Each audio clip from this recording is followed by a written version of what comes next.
به نام خدا. با سلام، حسینی هستم. آسیب شناسی رفتار یک معامله‌گر موضوع ویدئوی 8 هست که در خدمت شما هستیم. این اهمیت این موضوع از اینجاست که یک آشناییتی با رفتارهای معامله‌گران در بازارهای مالی داشته باشیم. رفتارهایی که باعث میشه معامله‌گر به خودش صدمه بزنه و در بازار هم صدمات مالی و صدمات روانی بهش دچار بشه. پس در یک تعریف میتوان گفت که آسیب شناسی به معنی بررسی رفتارهای یک معامله‌گر در بازار هست که بروز این رفتارها منجر به وارد شدن صدمات مالی و روانی میشه. به عبارت ساده تر، رفتارهایی که یک معامله‌گر در قبال بازار انجام میده باعث میشه که آسیب‌های شدیدی از این رفتارهای خودش ببینه. اما قبل از اینکه وارد اصل موضوع بشیم، باید ما یک تقسیم بندی از معامله‌گران داشته باشیم که راجع به کدام یک از گروه ها داریم صحبت میکنیم. معامله‌گران در 3 گروه قابل تقسیم بندی هستند: معامله‌گران موفق، معامله‌گران ناموفق موقت و معامله‌گران ناموفق همیشگی. خب معامله‌گران موفق مشخص از کسانی هستند که نمودار بالانس اونها یک شیب مناسبی داره و همیشه در حال رشد هست. این به این معنی نیست که اونها در بازار پوزیشن هایی ندارن که ضرر میکنه، بلکه ضرر میکنن ولی ضررهاشون کنترل شده است، طبق قوانین بازار حرکت میکنن و نهایتا میتونن از بازار برداشت داشته باشن. اما معامله‌گران ناموفق موقت کسانی هستند که عموماً با شوق و اشتیاق بالا وارد بازار میشن با این هدف که در کوتاه‌ترین مدت بیشترین برداشت‌ها رو داشته باشن، اما دچار صدمات مالی و روانی میشن، صدماتی که شدید هست و باعث میشه که اونها بازار رو برای همیشه ترک بکنن و از این بابت موقت گفته میشه. و همچنین معامله‌گران ناموفق همیشگی معامله‌گرانی هستن که عموماً هیچ وقت موفق نمیشن از بازار یک برداشت مستمر داشته باشن، بلکه نمودار بالانس اونها شکل سینوسی داره. اونها طی یک مدت یا چند تا پوزیشن مثبت هستن، پوزیشن هایی که سودده، اما سر یه پوزیشن یا چند تا پوزیشن همه اون موفقیت هایی که کسب کرده بودن رو از دست میدن. ممکنه به سقف ذهنی بخورن، به یا طمع بکنن یا به هر دلیلی که ما جلوتر در آسیب شناسی رفتار بهش میپردازیم. برای اینکه قابل فهمتر باشه این موضوع، ما اون رو به صورت یک نمودار خدمت شما نشون میدیم. در این نمودار یک سری مفاهیم هستن که نیاز به توضیح بیشتری دارن و خارج از حوصله این ویدیوست، ولی ما سعی میکنیم که حداقل توضیح لازم رو خدمت شما عرض بکنیم. شروع هر کاری نیاز به یک هدف گذاری و حس مثبت داره. ما اگه برای شروع یک کاری حس مثبت نداشته باشیم، هیچ وقت دستمون نمیاد اون کار رو شروع بکنیم.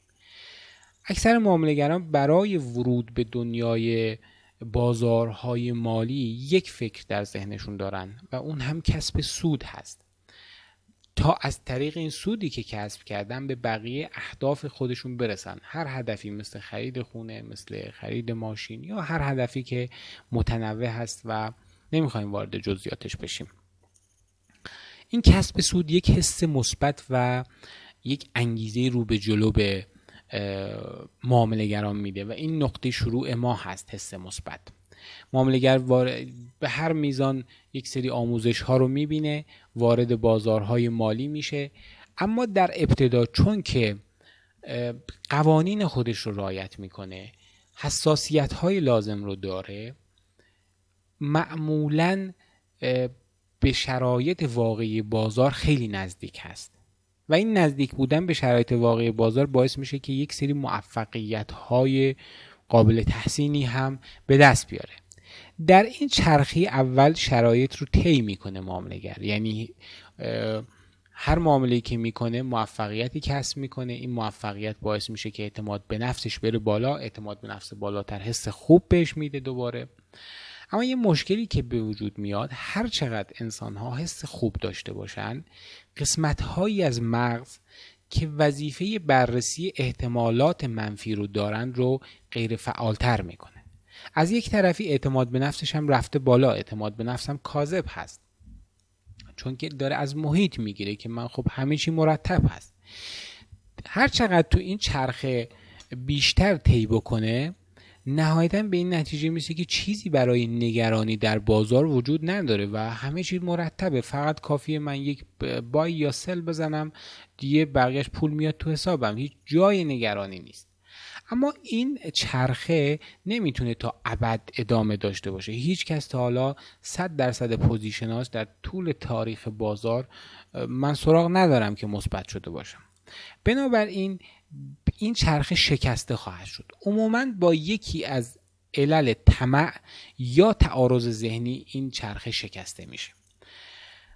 طمع زمانی اتفاق میفته که معامله‌گر یک لیست بلند بالایی از نیازهای سرکوب شده و رفع نشده تو ذهنش داره، از طرفی هم شرایط روحیش مثبت هست. این شرایط روحی مثبت باعث میشه که این توهم بهش رو بده که من میتونم همه نیازهامو تو یک معامله بزرگ جبران بکنم، همه‌اش رو رفع کنم، یه دونه یا دو تا معامله بزرگ خوب انجام بدم، من خیلی جلو میافتم و خیلی از این نیازها من میتونم مرتفعشون بکنم. اما تعارض ذهنی یک بحث عمیق تری هست که مربوط به ذهن فرد میشه و در پیدا کردن تعارض ذهنی باید به باورهاش، لیست نیازهاش، انتظاراتش ما مراجعه بکنیم. اما به هر دلیل وقتی که اینجا به فرض با طمع مواجه میشه، بازار نمیتونه خواسته ذهنی اون رو یا نمیخواد یا نمیتونه تا ابد خواسته ذهنی یک معامله‌گر رو برآورده کنه. معامله‌گر زمانی که طمع میکنه ارتباطش رو با بازار دیگه قطع میکنه. به جای اینکه حواسش به حرکت بازار باشه، برمیگرده به ذهن خودش و به ذهن خودش توجه میکنه. اینجا قطع شدن ارتباط معامله‌گر با بازار باعث میشه که حواسش به سیگنال‌های برگشتی بازار نباشه. بازار تا ابد در یک جهت حرکت نمیکنه، بنابراین شروع به برگشت میکنه. این برگشت باعث میشه که معامله‌گر از اون سودی که تا اون نقطه کسب کرده بود بیاد پایین‌تر. به فرض مثلا تا $3000 رفته بود که سود کسب کرده بود، میاد بازار پایین‌تر میشه به $2500. نمیپذیره و همون $3000 قبلی میخواد. بازار پایین‌تر میاد میرسه به $1000. بیشتر عصبانی میشه و شرایط رو نمیپذیره. اینجا دوچار انکار میشه، نمیتونه شرایط رو بپذیره، نمیتونه بپذیره که $3000 که سود کسب کرده بود به $1000 تبدیل شده. این شرایط ممکنه تا جایی بره که منفی بشه، یعنی یک سود خوب رو از دست داده باشه و الان در ضرر باشه.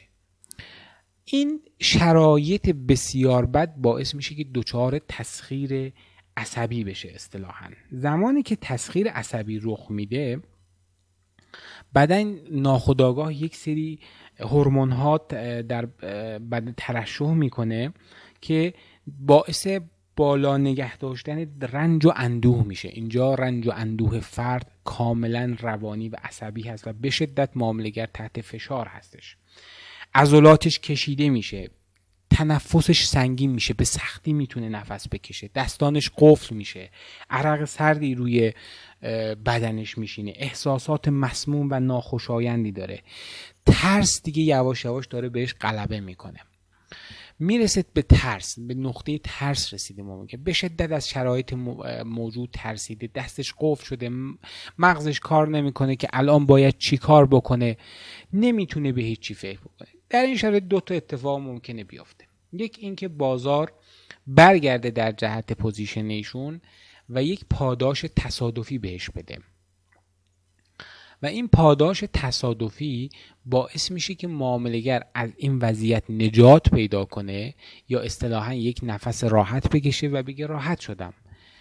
اما چون با ترس این شرایط رو سپری کرده، هیچ چیزی یاد نمیگیره. انسان زمانی که میترسه چیزی نمیتونه یاد بگیره، چون فقط به حفظ بقا میاندیشه.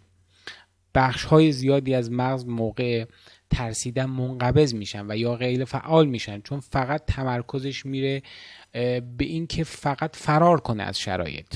حتی شاید دیده باشید فردی که میترسه ممکنه که اصلا حرف شما رو متوجه نشه، شما باش حرف بزنید و فقط به چهره شما نگاه کنه. عموم معامله‌گران هم همین اتفاق میفته، فقط به چارت نگاه میکنن بدون اینکه از اون چیزی متوجه بشن و یا چیزی یاد بگیرن. دوباره معامله‌گر میرسه به حس مثبت، چون نجات پیدا کرده و فکر میکنه که همین چیزی مرتب شده. دوباره همین چرخه کوچیک رو شروع میکنه. حالا اینجا یک تفاوتی هست. معامله‌گری که تازه کار بود و دچار شکست نشده بود، ترسی در ذهنش نبود، اما از این به بعد یک ترس عمیقی در ذهن معامله‌گر شکل گرفته که با تداعی کردن شرایط باعث میشه که دوباره این ترس درش عود بکنه. البته این بحث این همین چرخه دومی که خدمت شما عرض کردم یک بحث طولانی تری هست که ما اون رو مجبوریم خلاصه بکنیم.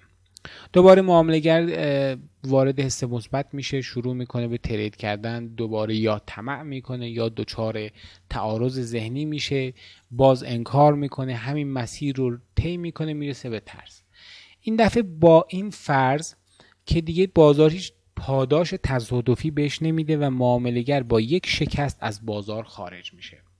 در این شرایط معامله‌گر دچار شوک عاطفی میشه، چون دیگه همه چی تمام شده و معامله‌گر باور نمیکرد که این چنین شکست بخوره و یا سرمایه خودش رو از دست بده و حساب خودش رو کلاً بسوزونه. معامله‌گر وقتی دچار شوک عاطفی میشه در بهت و حیرت فرو میره. خاطرات گذشته به مغز و حافظش نفوذ پیدا میکنن، خاطرات شکست های قبلی، اتفاقات تلخ قبلی، همه اینها تو ذهنش شروع میکنن مثل ناقوس به صدا در میان و معامله‌گر رو به شدت تحت فشار قرار میدن. فشار معامله‌گر انقدر بالا میره که ممکنه کارها و اقداماتی خارج از منطق انجام بده. اما یواش